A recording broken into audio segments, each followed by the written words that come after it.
Aujourd'hui, je vais vous parler des discours sur la détransition au regard du concept d'injustice épistémique. Donc, je vais vous expliquer ce que ça veut dire. Je même. Ok. Il faut être proche quand même. Où est la caméra? Elle est là, mais je Faut sais. juste pas que tu dépasses la. Parfait, parfait. Euh, donc, je veux juste faire un remerciement, une reconnaissance à toute l'équipe qui a travaillé sur ce projet. On est une grosse team.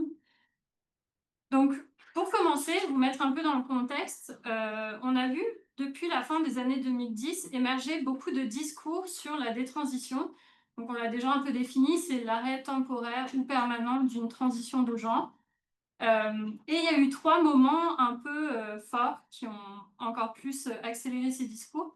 Il y a eu en 2018 Littman qui a sorti le concept de Rapid Onset Gender Dysphoria, ROGD, ou déclenchement de la dysphorie de genre à déclenchement rapide. Et donc, il y a un peu l'idée, selon elle, qu'il y aurait de plus en plus de personnes assignées femmes à la naissance, qui auraient des vulnérabilités psychologiques et qui, sous la pression d'une contagion sociale, feraient une transition et la regretteraient par la suite, détransitionneraient. C'est évidemment une théorie qui est très controversée dans le milieu scientifique, qui n'est pas validée, mais par contre, elle est très repartagée et elle est vraiment au cœur des débats en ce moment. On a eu aussi depuis 2019 les tweets de J.K. Rowling qui étaient, on va dire, hostiles à la communauté trans et qui ont fait beaucoup de bruit. Et il y a eu le procès aussi de Kira Bell, on en a parlé ce matin, donc une jeune femme qui a fait une détransition et qui a attaqué ensuite la clinique de genre qui lui avait donné accès à sa transition. Ce qu'on voit, c'est que c'est des discours qui sont souvent portés par des groupes gender critical, donc critiques du genre, des groupes en fait qui vont avoir tendance à essentialiser le genre et à avoir une vision très binaire du genre, et donc aussi à s'opposer à l'autodétermination du genre et également à toutes les démarches d'affirmation du genre et à la transition. Par ailleurs, on en a aussi beaucoup parlé ce matin, mais on voit que le climat social est de plus en plus hostile aux personnes trans. Il y a notamment de plus en plus de restrictions dans le monde dans l'accès aux soins d'affirmation du genre, particulièrement pour les personnes mineures. Et puis même au niveau de la transition sociale, on voit au Canada qu'il y a certaines provinces qui essayent de restreindre la transition. Et puis, il y a eu un sondage réalisé entre 2023 et 2024 qui montre en fait une baisse du soutien des mesures en faveur des personnes trans. Donc on voit que même au Canada, il y a en fait une dégradation du climat social. Donc nous, on a commencé, c'était je crois en 2020, une étude sur les discours sur la détransition. On voulait adopter une approche affirmative du genre, mais étudier un petit peu plus ces réalités qui étaient tellement discutées. Et donc on a fait une étude en trois volets qui s'intéressait aux discours des jeunes qui ont détransitionné, les discours des médias et les discours des professionnels travaillant avec les jeunes. Aujourd'hui, on se concentre sur les discours des jeunes et des médias. Et on va essayer de voir en quoi les discours sur la détransition constituent des formes d'injustice épistémique. En termes de méthodos, on a fait donc des entrevues avec des jeunes entre 15 et 25 ans qui avaient commencé une transition sociale, légale ou médicale et qui l'avaient interrompue. Et on a fait une analyse thématique. Et donc au total, on a eu 25 jeunes entre 16 et 25 ans dans plusieurs pays dans le monde, c'était international. Et on a une majorité de personnes assignées femmes à la naissance. L'équipe a aussi fait une analyse des discours médiatiques à partir de deux corpus, donc des articles traditionnels, des articles de presse, 192 articles en français et en anglais, et puis des tweets. Donc là, ils ont regardé les 40 comptes qui étaient les plus actifs et les plus retweetés, ce qui donnait un total de 2396 tweets. Donc c'était une analyse thématique et rhétorique. Donc, je vais vous expliquer ce que sont les injustices épistémiques. En fait, c'est quand il y a des inégalités, des injustices dans la distribution de biens épistémiques, c'est-à-dire les connaissances, les représentations, les informations, l'éducation. Et donc, Freaker a inventé ce concept en 2007 et elle les décline en deux formes. Donc, d'un côté, les injustices herméneutiques qui vont désavantager les personnes dans leur processus de donner du sens à ce qu'elles vivent. Donc, on n'a pas de représentation, par exemple, pour faire sens de ce qu'on vit. Et les injustices testimoniales, où là, en fait, on va plutôt discréditer la parole d'une minorité sur la base de stéréotypes et de préjugés, ce qui fait que sa voix va avoir moins de légitimité et qu'elle va être moins écoutée. Donc, pour nos résultats, on a vu en fait qu'il y avait un cadrage négatif de la détransition qui se dégageait à la fois dans les médias traditionnels, sur Twitter, et dans ce que les jeunes perçoivent aussi des discours globaux sur la détransition. Donc, par exemple, dans les médias traditionnels, on voit que près de la moitié présente la détransition comme une preuve que la transition était une erreur. On est souvent sur des discours qui sont misérabilistes et qui dénient l'agentivité, donc on en revient au concept de Kira, où les personnes sont présentées comme des victimes qui auraient des troubles et qui auraient reçu un mauvais diagnostic de la part des médecins. Donc on pointe vers les médecins comme étant responsables. Et il y a très peu de discours positifs ou nuancés. Par exemple, il y a seulement 4,1% des discours qui présentent la détransition comme une étape dans un parcours fluide de genre. Sur Twitter, là aussi, la transition en fait, est présentée comme une erreur qui mènerait à la détransition et qui crée des sentiments de regret. On parle, par exemple, de ruiner ou gâcher sa vie, de détruire ou de mutiler son corps, donc des mots très forts.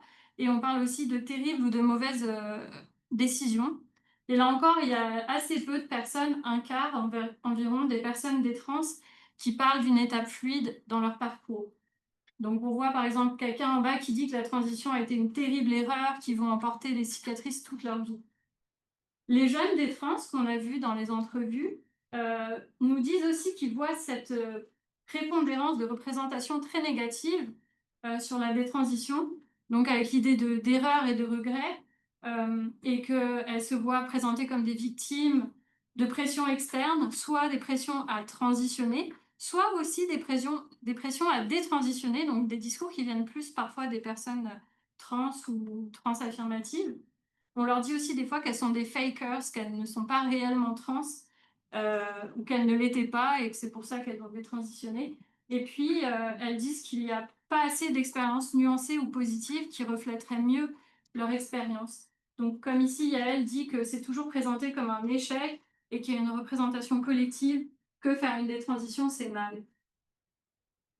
Par ailleurs, on voit aussi qu'il y a une instrumentalisation de ces expériences. Donc, par exemple, dans les médias traditionnels, quand on parle de détransition, c'est généralement pas le sujet principal.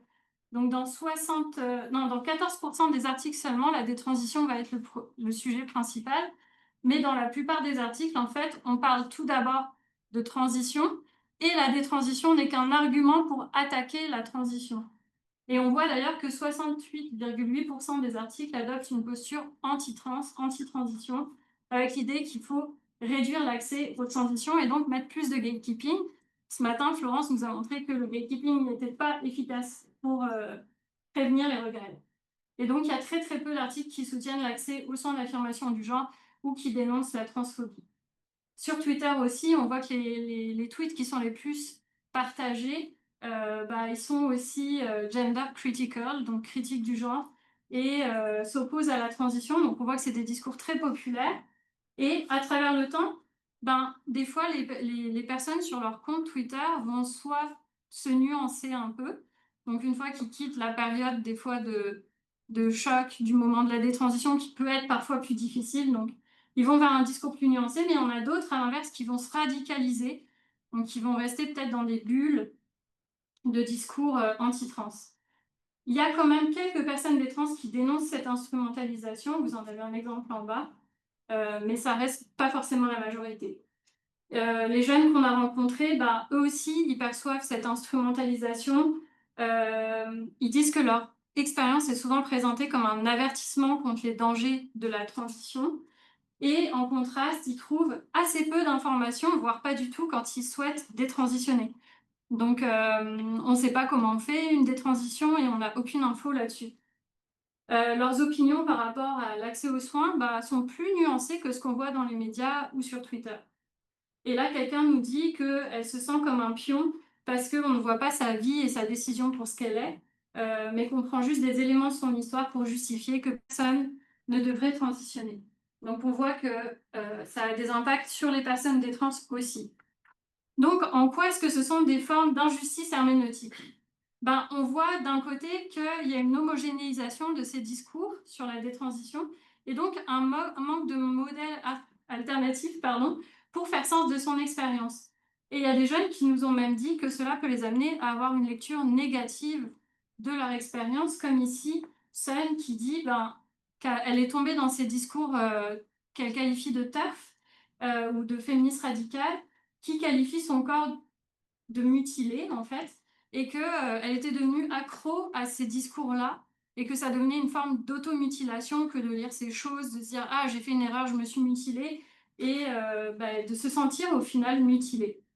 Ça peut amener à une adoption et à une reproduction de ces discours dominants cisistes, c'est-à-dire qui renforcent une vision binaire et fixe du genre et qui invalident les identités trans et non binaires et les identités fluides.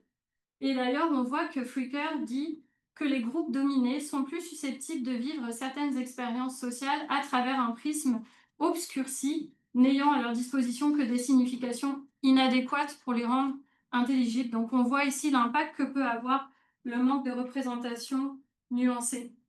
Et puis, on a aussi ben, des formes d'injustice testimoniale parce que en instrumentalisant les expériences des personnes des trans, on ne les traite plus en fait comme des sujets, des sources enfin, des sujets informateurs, informatrices. On les traite comme des sources d'information qu'on va utiliser pour nourrir des discours politiques. Donc en fait, c'est de l'objectification et ça amène à questionner aussi l'agentivité de leur parcours. On questionne aussi leur authenticité, on les traite de fakers, et puis on renforce parfois des stéréotypes des transphobes. Donc l'idée que les personnes des trans n'étaient pas réellement trans, qu'elles ne savaient pas ce qu'elles voulaient, voire même on a l'idée qu'elles sont transphobes, puisque leur expérience est toujours accolée à des discours transphobes. Et donc ça crée du rejet communautaire qui est lui-même propice à l'adoption de discours anti-trans et à la radicalisation. Donc il y a ce risque qui a été un peu discuté ce matin, que les personnes des trans se radicalisent parce qu'elles sont rejetées des communautés trans. Donc ça amène parfois à des silenciations internes ou externes. Donc externes quand on se fait rejeter, qu'on se fait taire par des personnes qui sont dérangées par nos discours, mais internes aussi parce que les jeunes, parfois des trans, ont peur de parler de leur expérience, ont peur de blesser des personnes trans et ont peur aussi de se faire instrumentaliser par des groupes critiques du genre. Et donc là, on voit aussi Flucker qui parle de cette objectification, comment on traite les sujets ben, comme des sources d'information seulement quand on peut utiliser leur expérience pour servir des discours dominants. Donc, pour discuter et conclure un petit peu, ce qu'on voit, c'est que les discours sur la détransition, elles adaptent souvent une posture de prévention, c'est ce qu'on a beaucoup discuté ce matin, et in fine, anti-transition, plutôt qu'une posture de soutien des personnes détrans et de reconnaissance de leurs besoins. En fait, ces expériences de détransition, elles sont instrumentalisées par des discours gender critical. Ce sont des mouvements qui mobilisent des éléments de la droite populiste pour nier l'existence du genre et limiter et réprimer l'autodétermination de l'identité de genre. Et puis, comme on a pu le voir tout à l'heure, ça peut aller plus loin, où après, on s'attaque directement à l'autonomie corporelle et ça peut aller sur d'autres domaines. Il s'agit d'une stratégie de désinformation qui permet de maintenir des rapports de domination et ces discours renforcent la détransphobie, donc les préjugés contre les personnes détrans et la fragmentation communautaire. Donc l'homogénéisation et le cadrage de ces discours vont aussi affecter le meaning making, donc c'est le fait de faire sens de ce qu'on vit, et ça peut aussi affecter la résilience des personnes des trans. Et donc on pourrait dire bah, c'est ça que ces discours qui instrumentalisent les personnes des trans au profit des discours dominants bah, peuvent s'apparenter à des formes d'injustice épistémique qui vont blesser à la fois les personnes trans et les personnes des trans. Voilà.